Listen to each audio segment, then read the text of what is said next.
এই গাইস কেমন আছো সবাই?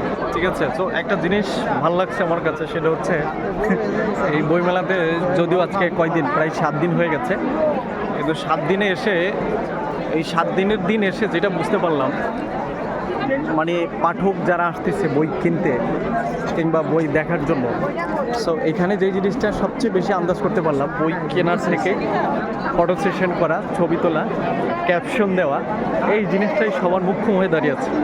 তো সেই দিক থেকে যে বইয়ের প্রতি যে পাঠকের একটা আলাদা একটা অ্যাট্রাকশন থাকে না, সেই জিনিসটা আসলে এখানে এসে দেখতে পাইনি। যদিও প্রচুর ভালো ভালো মানের বই, ভালো লেখক, খুব ভালো বিষয় নিয়ে অনেক বই এসছে। সো ওই বইগুলো আসলে পড়ার থেকে মানুষগুলো ফটো সেশন করা এবং ছবি তোলা এবং সেটা নিয়ে আবার ক্যাপশন দেওয়া নতুন করে, ওইটাই সবচেয়ে বেশি আমরা দেখতে পাচ্ছি।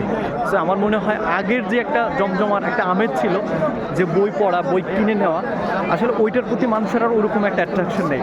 সবচেয়ে বেশি যেই জিনিসটা হয়ে দাঁড়িয়েছে, যে মানুষের মধ্যে হচ্ছে বই পড়ার থেকে ছবি তোলা আর ভিডিও করাটা হচ্ছে সবচেয়ে বড় বিষয় দাঁড়িয়েছে এখন। আগের আর বর্তমান জেনারেশনের মধ্যে তফাৎটা হচ্ছে এরকম। দেখেন, ইন্টারনেট যুগটা হচ্ছে এরকম একটা যুগ, যে যুগের মধ্যে আমরা এসে পড়েছি। বইয়ের থেকে মানুষ মোবাইলের প্রতি অ্যাট্রাকশনটা অনেক বেশি পরিমাণে। বইকে পরিহার করে সেই সময় ধরে, অনেক সময় ধরে বই পড়বে, ওইটা মানুষের মধ্যে এখন আর সেই ধৈর্যটা নাই। সো এখন মানুষ কি করে, যে চোখের সামনে যা বাদে 2-1 লাইন, 4 লাইন, 5 লাইন যা পায়, ওইটা যতটুকু সময় পায় ওই সময়ের মধ্যে পড়তে তারা সবচেয়ে বেশি ব্যস্ত। কিন্তু এটাকে অনেক সময় ধরে, মানে খুব ধৈর্য নিয়ে যে পড়বে, ওইটা আর এখন আর কারোর মধ্যে নাই। সো এখন বইমেলাটা হয়ে গেছে একটা উৎসবের মতো।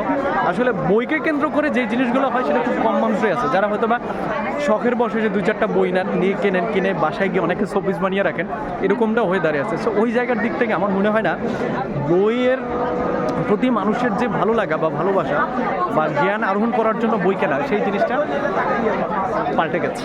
আমার মনে হয় সেই জিনিসটা এখন আর নাই। সো ওইটাই আসলে এখানে এসে আমি আজকে বুঝতে পারলাম। ঠিক আছে।